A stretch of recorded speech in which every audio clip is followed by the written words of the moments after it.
Each morning, I look in the mirror and I tell myself one thing to boost my confidence. Don't wait on your weight to live the life you want. My name is CeCe Olisa.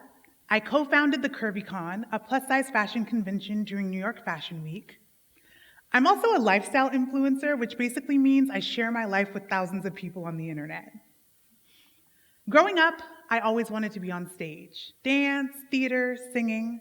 I loved it all. It takes confidence to go out on stage and perform, but luckily for me, there was no shortage of love and validation in my family. I like to think of confidence as a big red balloon that can either soar or deflate. My parents had the challenge of raising 3 daughters and making sure that each of our confidence balloons was sky high and full. They did a great job. Baby CeCe had a soaring confidence balloon until around elementary school. I was the only Nigerian girl in my class, but that wasn't a problem. I was significantly taller than the other girls, and instead of long straight hair, I had big kinky natural hair, but those things weren't a problem either. The problem was my body. According to the National Report on Self-Esteem, 98% of girls feel that there is an immense pressure from external sources to look a certain way. In elementary school, a teacher pulled my mom aside to let her know that while I was a good dancer, I would not be allowed in our school's elite dance group because I didn't have a dancer's body. For the first time, my confidence balloon lost a little bit of air. I went to a performing arts high school with famous alumni like 6-time Tony Award winner Audra McDonald. My junior year, a teacher told me privately that while I had a great audition for the school musical, he just couldn't give me the part I wanted. Why? Well, he said, there would be that scene where you'd have to admit that you made love in the back of a car, and it's simply unrealistic that someone of your size would fit in the back of a car. As I listened to a teacher that I respected tell me that my body was the reason he was choosing to ignore my talent, my face got hot with embarrassment. A knot formed in the pit of my stomach. I thanked him for his feedback, and I rushed out of his classroom just as tears began to fall down my face. I wanted to quit. But there's an expression amongst us Nigerians, Naija no dey carry last, which in my family meant if you have a goal, you don't quit. You keep working until you achieve it. My senior year, my classmates voted me most talented. My teachers couldn't see past my body, but my classmates could. And that gave me the tiny burst of air that my confidence balloon needed to move forward. So, after high school, I moved to New York City, I graduated with a degree in theater, and I became a working actor doing shows around the country. Then I decided that I wanted to land a role on Broadway, and my weight became an issue once again.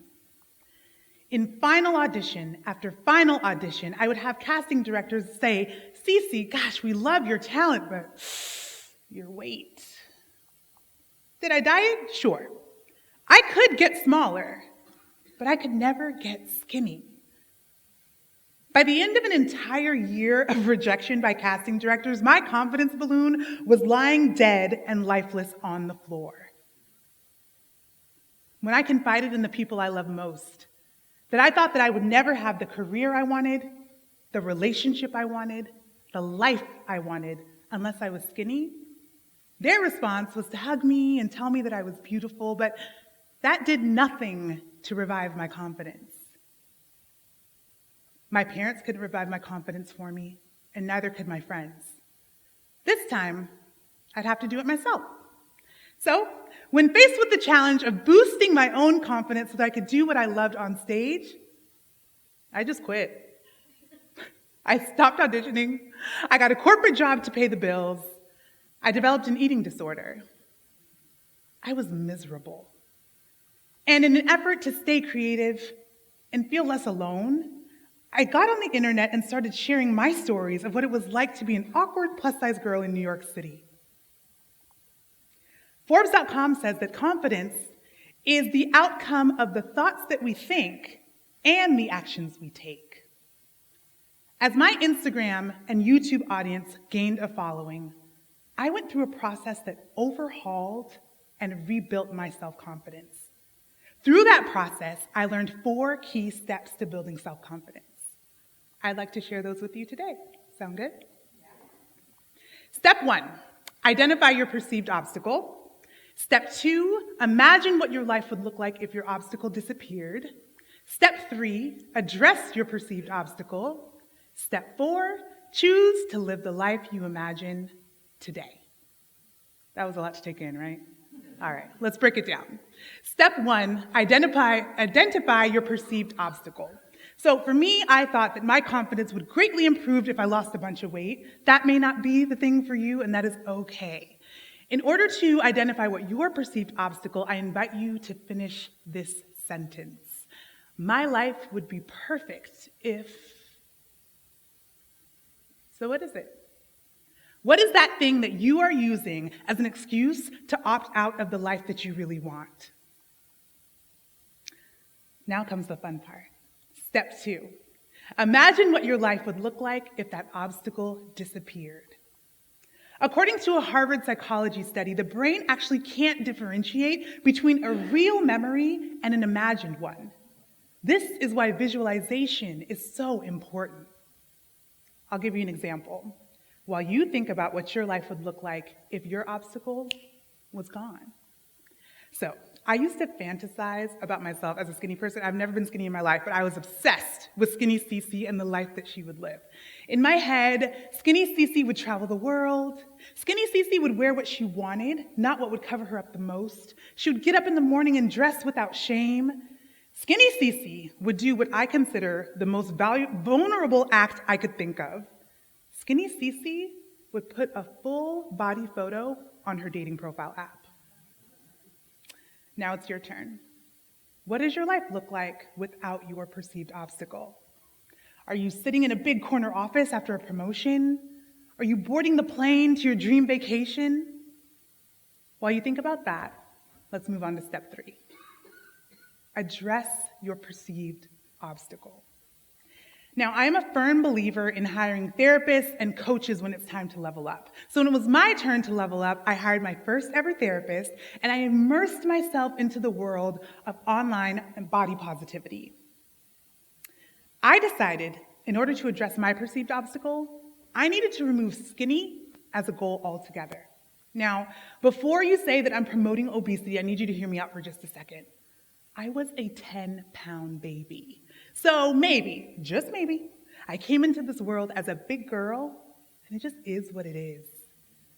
Yes, we live in a world that values the scale over the soul, that values youth over wellness, that values looking good over feeling good. But in a world like that, I chose to go against the grain. I chose to stand up for myself and embrace health as a practice, not a pant size. I decided that healthy living as a daily practice was my goal, and consistency was my measure of success. How will you address your perceived obstacle? Will you research scholarships while you figure out how to get into your dream school?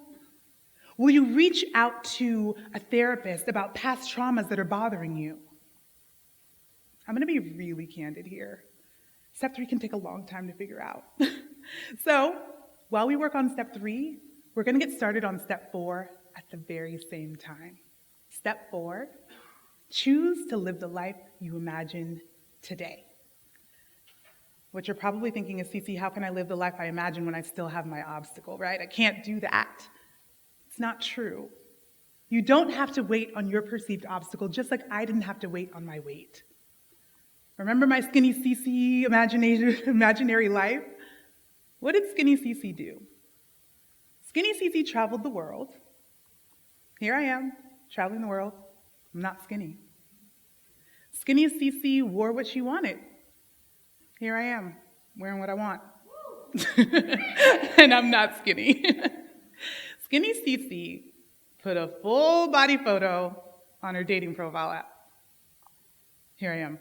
Full body photo, dating app, not skinny. How will you choose to live the life you want right now? Nothing lights me up more than when I see people shouting me out on Instagram and sharing their stories of self-confidence. As you embark on your journey of self-confidence, I'd like to remind you of one thing. I started my journey because of my desire to stand on stage and do what I want. So, I identified my perceived obstacle. I imagined what my life would look like if that obstacle disappeared. I made a plan to address my perceived obstacle, and then I chose to start living the life I imagined right away. And guess what? Here I am, standing before you, doing what I love on stage. Thank you.